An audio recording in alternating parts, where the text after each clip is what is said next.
নমস্কাৰ আজি আপোনালোকৰ সৈতে কিছু কথা মই আলোচনা কৰিব বিচাৰিছো মানে আপোনালোকক কিছু প্ৰশ্ন কৰিব বিচাৰিছো ইতিমধ্যে আপোনালোকে জানে গোটেই সামাজিক মাধ্যম তোলপাৰ লাগি আছে এটা বিষয়ক লৈ মৰ্মিতা মিত্ৰৰ বিষয়ক লৈ মৰ্মিতা মিত্ৰই জুবিন গাৰ্গৰ দৰে এগৰাকী মহান আত্মাৰ গীত তেওঁ বিকৃত ৰূপত পৰিবেশন কৰিছে তাক লৈ গোটেই সামাজিক মাধ্যম তোলপাৰ লাগি আছে এই ঘটনাৰ পাছতে জুবিন গাৰ্গৰ ভগ্নী পামি বৰঠাকুৰীয়ে সামাজিক মাধ্যমত এক পোষ্ট যোগে সকলো সংগীত বা মৰ্মিতা মিত্ৰ বা আন গায়ক গায়িকাসকলক তেওঁ বিকৃত ৰূপত যাতে জুবিন গাৰ্গৰ গীতসমূহ পৰিবেশন নকৰে তাৰ বাবে আহ্বান জনায় লগে লগে গৰিমা শইকীয়া গাৰ্গেও এই একেই আহ্বান জনায় আৰু ইয়াৰ পাছতে মৰ্মিতা মিত্ৰই সামাজিক মাধ্যম যোগে তেওঁ ক্ষমা বিচাৰি কয় তেওঁ অসমীয়াসকলে ভগ্নী হিচাপে ক্ষমা কৰি দিব লাগে আগলৈ তেওঁ এনে ভুল নকৰে কিন্তু ইয়াতে কেইটামান প্ৰশ্ন উত্থাপিত হয় মৰ্মিতা মিত্ৰই যিখন বিহুতলীত তেওঁ সংগীত পৰিবেশন কৰিছিল বা জুবিন গাৰ্গৰ গীত বিকৃত ৰূপত পৰিবেশন কৰিছিলে সেই বিহুতলীখনত এই কমিটিৰ মানুহসকল কি কৰি আছিলে এই বিহুতলীখনত এগৰাকীও সচেতন দৰ্শক নোলালনে যি এই ঘটনাৰ প্ৰতিবাদ সেই ঠাইতে কৰিলেহেঁতেন এই ঠাইতে নকৰিলে কিয় তেওঁলোকে এই ঘটনাৰ প্ৰতিবাদ ঠাইতেই নকৰিলে কিয় যি সময়ত গোটেই সমগ্ৰ অসম জুৰি জুবিন গাৰ্গৰ জাষ্টিস বিচাৰি আমি হাহাকাৰ কৰি আছো প্ৰতি মুহূৰ্তত জুবিন গাৰ্গৰ নাম আমাৰ মন মগজুত খুমাই আছে তেনেস্থলত এখন বিহু মঞ্চত যি জুবিন গাৰ্গে বহু বিহু মঞ্চ ধন্য কৰি থৈ গৈছে আৰু এখন বিহু মঞ্চত জুবিন গাৰ্গৰ দৰে মহান আত্মাৰ গীত বিকৃত ৰূপত পৰিবেশন কৰিলে আৰু কোনেও তাৰ প্ৰতিবাদ নকৰিলে দ্বিতীয় প্ৰশ্ন মই কৰিব বিচাৰিছো এই মৰ্মিতা মিত্ৰক বিহু মঞ্চলৈ এই বিহু কমিটিসমূহে কিয় মাতে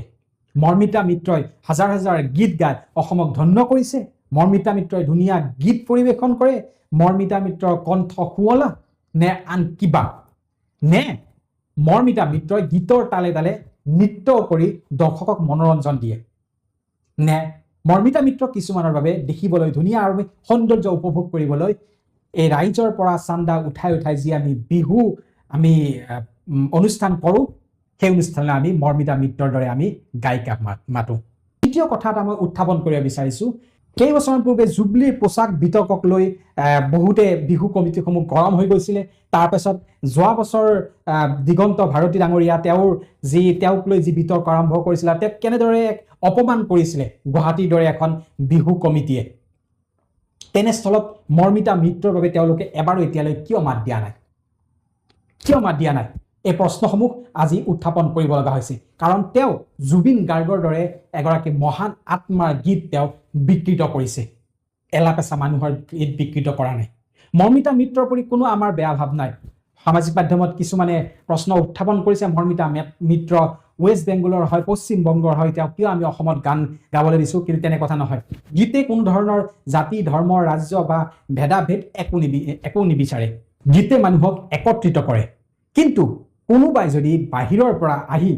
বা অসমৰ ভিতৰৰে যিয়ে নহওক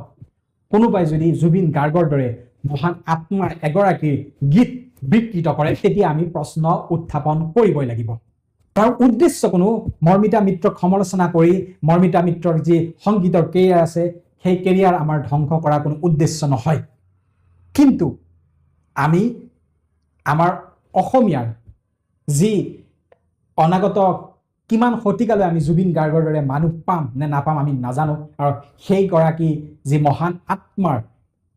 গীত কোনোবাই বিকৃত কৰি মঞ্চত গাই থাকিলে আৰু কোনেও প্ৰতিবাদ নকৰিলে এয়া খুব লজ্জাৰ কথা আপোনালোকে এই ক্ষেত্ৰত কি ভাবে